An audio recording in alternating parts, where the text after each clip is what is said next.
दूसरा पत्रस, ईश्वरीयता और झूठे शिक्षक। इसमें हम देखेंगे परमेश्वर की प्रवृत्ति में सहभागी होना, झूठे शिक्षक, लैंगिक पाप और धन का प्रेम, मसीह के दोबारा आने की प्रतिज्ञा। ये एक संक्षिप्त पत्री है जिसमें पत्रस सबसे पहले ईश्वरीय स्वभाव में सहभागी होने के बारे में बात करता है। 1:4 ये हमें दी गई परमेश्वर की प्रतिज्ञाओं में सबसे महान प्रतिज्ञा है। फिर वो उन खतरों के बारे में भी बात करता है जिनका सामना मसीहों को सचेत न रहने पर करना पड़ सकता है। ईश्वरीय स्वभाव में सहभागी होना। मसीह जीवन बहुत से नियम और विधियों का पालन करने का जीवन नहीं है जैसा कि पुरानी वाचा में था। परमेश्वर ने नई वाचा में जो प्रतिज्ञा हमें दी है वे उनसे बहुत ज्यादा श्रेष्ठ है जो पुरानी वाचा में है। पुरानी वाचा में लोगों के लिए भौतिक संपन्नता, शारीरिक चंगाई, अनेक संतानें, बहुत से गाय बैल और भेड़ बकरियां और अन्न से भरपूर खलिहान, धान्यागार थे। लेकिन अब हमारे पास इससे बढ़कर है। हम असल में ईश्वरीय स्वभाव में सहभागी हो सकते हैं। परमेश्वर द्वारा दिया जाने वाला यह सबसे बड़ा उपहार है। इससे श्रेष्ठ और कुछ भी नहीं हो सकता। और यहाँ एक और प्रतिज्ञा है। परमेश्वर हमें वो सब कुछ देता है जो जीवन और भक्ति से संबंध रखता है। 1:3 इस संसार में ऐसी बहुत सी बातें हैं जिनका हमारे पास कोई जवाब नहीं है, लेकिन एक ईश्वरीय जीवन जीने के लिए जो कुछ भी जरूरी है परमेश्वर ने वो सब पवित्र शास्त्र में प्रकट कर दिया है। और वह जीवन जीने के लिए वो हमें अपना पवित्र आत्मा देने की प्रतिज्ञा करता है। अब जबकि परमेश्वर ने हमें यह प्रतिज्ञा दे दी है तो हम क्या करें? सबसे पहले तो हमें प्रयत्नशील होना है। 1:5 हमें अपने विश्वास में नैतिक श्रेष्ठता जोड़नी है। जब हम विश्वास में आगे बढ़ेंगे तो हमारे नैतिक गुण बढ़ेंगे और फिर हम परमेश्वर के विषय के ज्ञान में बढ़ेंगे। और जब हम परमेश्वर के विषय के ज्ञान में बढ़ेंगे तो हमारे जीवन में आत्मसंयम बढ़ेगा, हमारी जीभ पर और हमारे जीवन के दूसरे क्षेत्रों में। और जब हमें आत्मसंयम बढ़ेगा तो हम ज्यादा धैर्यवान हो जाएंगे। और हम जितने ज्यादा धैर्यवान होंगे हम उतने ज्यादा ईश्वरीय हो जाएंगे।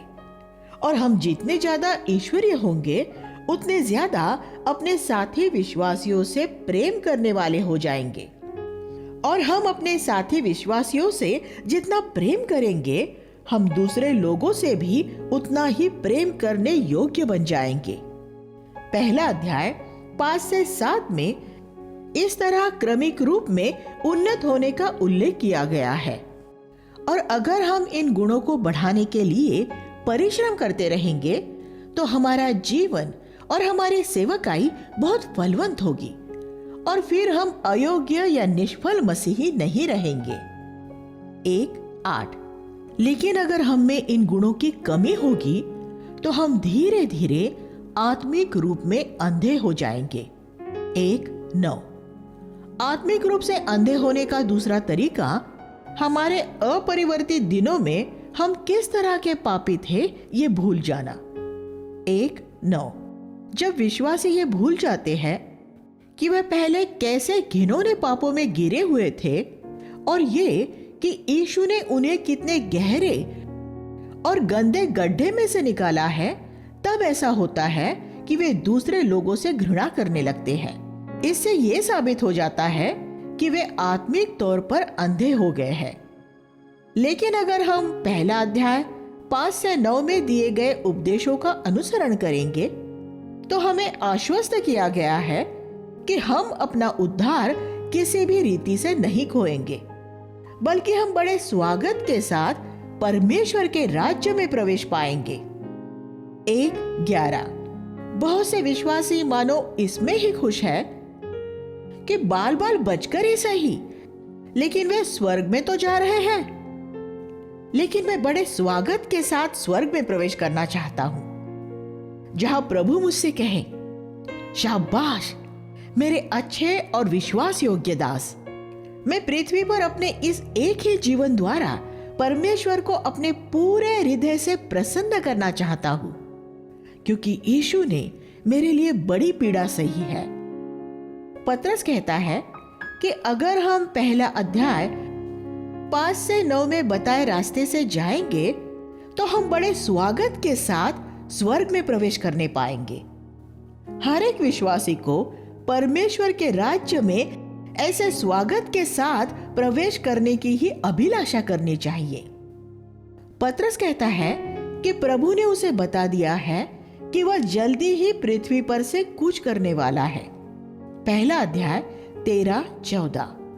ये एक अद्भुत बात है कि पतरस और पौलुस जैसे प्रेरित प्रभु की ऐसी नजदीकी में रहे थे कि प्रभु ने उनके पृथ्वी पर से जाने के समय के बारे में उन्हें स्पष्ट बता दिया था। दूसरा तीमुथियुस 4:6। लेकिन पतरस जब तक जीवित था तब तक वह उन विश्वासियों को यह महत्वपूर्ण सत्य याद दिलाता रहने वाला था, हालांकि वे ये पहले से जानते थे और उसने पहले भी उनके बारे में उन्हें लिखा था। पहला अध्याय 12 से 14। प्रेरित पुरानी वाचा के नबियों की तरह थे।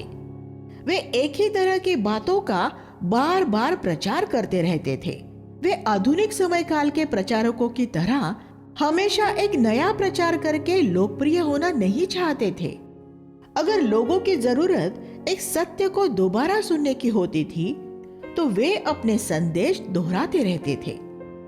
इसलिए पतरस लोगों को परमेश्वर की सच्ची कृपा के बारे में, ईश्वरीय जीवन जीने के लिए परमेश्वर द्वारा सब कुछ प्रदान किए जाने के बारे में और ईश्वरीय स्वभाव में सहभागी होने के बारे में बार बार बताता रहता था। वह जब तक जीवित था वह उन्हें इन सत्यों को याद दिलाता रहने वाला था और उसका उन्हें पत्रियां लिखने का उद्देश्य भी यही था कि उसके पृथ्वी के जाने के बाद भी वे उन सत्यों को याद रख सके। 1:15। इन प्रेरितों में अपने झुंडों के लिए बड़ा बोझ था। वे धन के लिए प्रचार करने वाले व्यावसायिक प्रचारक नहीं थे। पतरस ने कभी ये नहीं सोचा था कि जो कुछ उसने लिखा है वह 2000 सालों तक करोड़ों लोगों को उत्साहित करता रहेगा और उनके सामने चुनौतियां रखता रहेगा। फिर पतरस उनसे कहता है कि उसने स्वयं रूपांतर के पहाड़ पर यीशु की महिमा देखी थी और वह उन्हें कोई कथा कहानी नहीं सुना रहा था। 1:17। फिर वह कहता है कि यह पुरानी वाचा की उन नबुवतों का पूरा होना है जो अंधकार में ज्योति के चमकने समान है। इन पदों का एक भावार्थ यहाँ दिया गया है। जो कुछ नबियों ने कहा हमने उसे देखा है और यह साक्ष्य दी है कि वह सब सच है। जो कुछ उन्होंने लिखा है उस पर गहराई से ध्यान देने पर तुम्हारा भला ही होगा, क्योंकि जैसे अंधेरे में से ज्योति चमकती है वैसे ही उनके शब्द हमें उन बातों को समझने में मदद करते हैं जो उनके शब्दों के बिना अंधकार में और कठिन बनी रहती। लेकिन जब तुम नबियों के शब्दों के अद्भुत सत्य पर विचार करोगे तब तुम्हारी आत्मा में ज्योति जगमगाएगी और मसीह जो भोर का तारा है तुम्हारे हृदयों में चमकेगा, क्योंकि पवित्र शास्त्र की कोई भी नबूवत किसी नबी की अपनी सोच समझ में से नहीं बनी थी। इन ईश्वरीय भक्तों के भीतर पवित्र आत्मा ने परमेश्वर के सच्चे संदेश दिए थे। पहला अध्याय 19 से 21। Living Bible. झूठे शिक्षक, लैंगिक पाप और धन का प्रेम। फिर पतरस कहता है, लेकिन उन दिनों में भी झूठे नबी थे, वैसे ही जैसे तुम्हारे बीच में भी झूठे शिक्षक होंगे। वे बड़ी चतुराई से तुम्हें परमेश्वर के बारे में झूठी बातें बताएंगे और बहुत से लोग उनकी दुष्टता की शिक्षा को स्वीकार करके ये मान लेंगे कि लैंगिक पाप में कोई बुराई नहीं होती और उनकी वजह से मसीह और उसके मार्ग की ठट्टा उड़ाई जाएगी। ये शिक्षक लोभ में पड़कर तुम्हारा धन पाने के लिए तुम्हें कुछ भी बताएंगे। दूसरा अध्याय 1 से 3 लिविंग बाइबल। यहाँ उन 2 प्रमुख तरीकों पर ध्यान दें जिनके द्वारा एक झूठे शिक्षक को पहचाना जा सकता है, लैंगिक पाप और धन का प्रेम। दूसरा अध्याय 2 और 3। हम प्राथमिक तौर पर एक प्रचारक के धर्म सिद्धांत की परख करने द्वारा ये नहीं जान सकेंगे कि वो एक झूठा शिक्षक है या नहीं, क्योंकि ऐसे बहुत से झूठे शिक्षक हैं जिनके सब धर्म सिद्धांत सही होते हैं। अगर एक प्रचारक गीता या कुरान में से प्रचार करता हुआ आए या ये कहे कि यीशु मसीह परमेश्वर नहीं है, तो कोई सच्चा मसीही उससे धोखा न खाएगा। लेकिन अगर कोई बाइबल में से प्रचार करता हुआ आए और वह मसीह विश्वास के सभी बुनियादी सिद्धांतों का सही प्रचार करे, तो ज्यादातर मसीही उसे कभी एक झूठा शिक्षक नहीं मानेंगे। लेकिन पतरस यहाँ कहता है कि झूठे शिक्षकों की पहली पहचान लैंगिक पाप और धन के लोभ के प्रति उनकी लापरवाही भरी मनोदशा होगी। दूसरा अध्याय 2 और 3। उनकी आंखों में व्यभिचार भरा होगा। इसलिए मैं सभी बहनों को चेतावनी देता हूं, ऐसे हर एक प्रचारक से सावधान रहे जिसकी आंखें अच्छी नहीं है, जो आपको एक वासनामय दृष्टि से देख रहा हो। अगर आप अपने जीवन को मूल्यवान मानते हो तो ऐसे प्रचारकों से दूर रहे, वो एक झूठा शिक्षक है। और भाइयों और बहनों दोनों से मैं ये कहता हूं कि ऐसे हर एक प्रचारक से दूर रहे जो आपसे धन देने के लिए आग्रह करता हो और आप पर दबाव बनाने के लिए वचन का हवाला देता हो। ऐसे प्रचारकों से सावधान रहे जो सुसमाचार के प्रचार से धनवान हो गए हैं। लैंगिक अशुद्धता और धन का लोभ झूठे शिक्षकों की पहली पहचान है। अगर आप एक प्रचारक में इन 2 बातों पर नजर रखें तो आप बहुत से झूठे शिक्षकों से बच जाएंगे। फिर पतरस कहता है कि परमेश्वर ने जैसे 1 नूह के समय में पाप करने वाले दूतों को और 2 सारे संसार के भक्तिहीन लोगों को नूह के परिवार के अलावा, और 3 सदोम और अमोरा के लोगों को, और 4 झूठे नबी बिलाम को दंड दिया, वैसे ही सभी झूठे नबियों को दंड देगा। 2:4 से 16। यह नूह को धार्मिकता का प्रचारक कहा गया है। 2:5। अंत के दिनों में परमेश्वर को ऐसे ही प्रचारकों की जरूरत है, क्योंकि ये दिन उन्हीं दिनों की तरह है। और पतरस एक बार फिर झूठे शिक्षकों के 2 चिन्ह दोहराता है, व्यभिचार और लोभ। 2:14। और जहां तक बिलाम की बात है तो नबी से ज्यादा परमेश्वर के बारे में उसका गधा जानता था। आज झूठे नबियों का मामला भी ऐसा ही है, वे जानवरों से बदतर है। ये झूठे नबी पहले धार्मिकता का मार्ग जानते होंगे, लेकिन अब से उससे मुड़ गए हैं। 2:21। वे ऐसे सुअरनी की तरह हो गए हैं जो कीचड़ में लौटने के लिए चली जाती है, और ऐसे कुत्ते की तरह हो गए हैं जो अपने उल्टी को चाटता है। 2:22। आज जगत में ऐसे बहुत से झूठे शिक्षक और झूठे नबी हैं जिन्होंने बड़े निष्ठावान लोगों की तरह शुरुआत की थी, और वे नहलाई हुई सुअरनी की तरह थे, लेकिन वे कभी परमेश्वर के स्वभाव में सहभागी नहीं हुए। वे परमेश्वर के स्वभाव में सहभागी होने और परिवर्तित होने के बजाय नहलाए हुए सुअरनी की तरह ही रहे। वे परमेश्वर के स्वभाव में सहभागी होने के बजाय कुत्ते ही बने रहे। दूसरे शब्दों में उनकी शुद्धता बाहरी ही थी। उन्होंने परमेश्वर के साथ कभी अपनी प्रतिदिन की भीतरी चाल पर ध्यान नहीं दिया। इसलिए कुछ समय बाद वे वापस अपनी उल्टी चाटने के लिए और कीचड़ में लौटने के लिए लौट गए हैं। मसीह के लौटने की प्रतिज्ञा। पतरस कहता है कि अंत के दिनों में बहुत से ठट्टा करने वाले आएंगे जो ये कहेंगे, कहाँ गई मसीह के आगमन की प्रतिज्ञा। 3:4। वे ऐसे मसीहों की ठट्टा उड़ाएंगे जो 2000 सालों से मसीह के आने का प्रचार कर रहे हैं। उन्होंने नूह के दिनों में भी उसकी इसी तरह ठट्टा उड़ाई थी। वे नूह से कह रहे थे, वो बारिश कहाँ है, जिसके बारे में तू 120 साल से प्रचार कर रहा है कि वो हमारा नाश करने आ रही है। और बारिश अचानक आ गई थी और मसीह का आना भी अचानक होगा। फिर पतरस पूछता है, लेकिन हम जो मसीह के लौटने का इंतजार कर रहे हैं, हमें अपने जीवन कैसे बिताने चाहिए? 3, 11 और 12 हम जानते हैं कि यह पृथ्वी शीघ्र ही जलकर भस्म होने वाली है। तो हमें अपने जीवन कैसे व्यतीत करने चाहिए? हमें ईश्वरीय जीवन जीने चाहिए। अगर हमारे जीवन ईश्वरीय नहीं है तो हम उन ठट्ठा करने वालों जैसे ही हैं। इसलिए जब प्रभु आए तो हम प्रभु द्वारा शांति में निष्कलंक और निर्दोष पाए जाए। 3:14 परमेश्वर अपनी प्रतिज्ञा पूरी करने में विलंब करने वाला या धीमा नहीं है। वह इंतजार कर रहा है क्योंकि वह चाहता है कि सभी अपना मन फिरा ले। 3:9 ये एक पद पूरी तरह से इस अवधारणा को खत्म कर देता है कि परमेश्वर सिर्फ कुछ लोगों को उसके संतान होने के लिए चुनता है।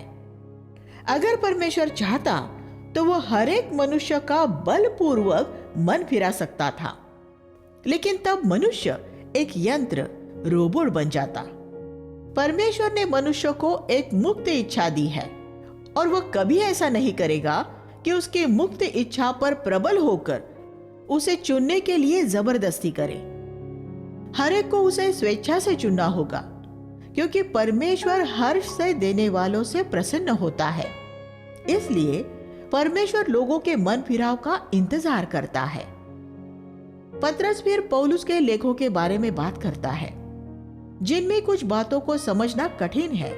ऐसी बातें जिनके अर्थों को अज्ञानी और अस्थिर लोग तोड़ते मरोड़ते हैं, जैसा वे पवित्र शास्त्र की शेष बातों के साथ भी करते हैं और इस तरह अपना ही सर्वनाश करते हैं।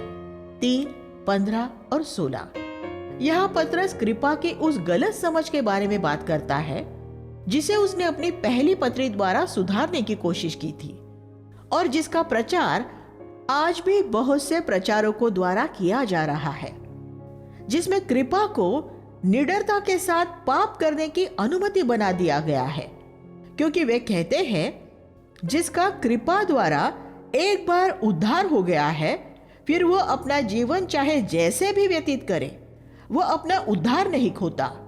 वे ये बात ऐसे स्पष्ट शब्दों में नहीं कहेंगे, लेकिन लोगों के बीच यही संदेश जाएगा।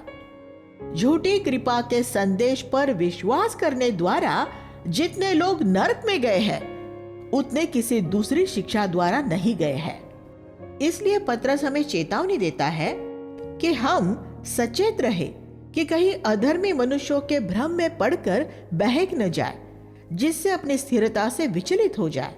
3:17 इसके बजाय वह हमें उत्साहित करता है कि हम अपने प्रभु और उद्धारकर्ता यीशु मसीह की कृपा, परमेश्वर की सच्ची कृपा में और ज्ञान में बढ़े। 3:18 पतरस के इन 2 पत्रियों के लिए हम प्रभु की स्तुति करते हैं और प्रार्थना करते हैं कि पवित्र आत्मा द्वारा प्रेरित इन शब्दों की ज्योति में चलने के लिए हमें कृपा प्राप्त हो सके। हे हमारे स्वर्गीय पिता, हम आपके वचन को जानने के जबरदस्त विशेषाधिकार के लिए आपका धन्यवाद करते हैं और परमेश्वर की सच्ची कृपा जानने के लिए, आपके स्वभाव का हिस्सा बनने के लिए झूठे भविष्यवक्ताओं और झूठे शिक्षकों के बारे में जानने के लिए और आपके आने के लिए तैयार रहने में हमारी सहायता कीजिए। हम यीशु के नाम में प्रार्थना करते हैं, आमीन।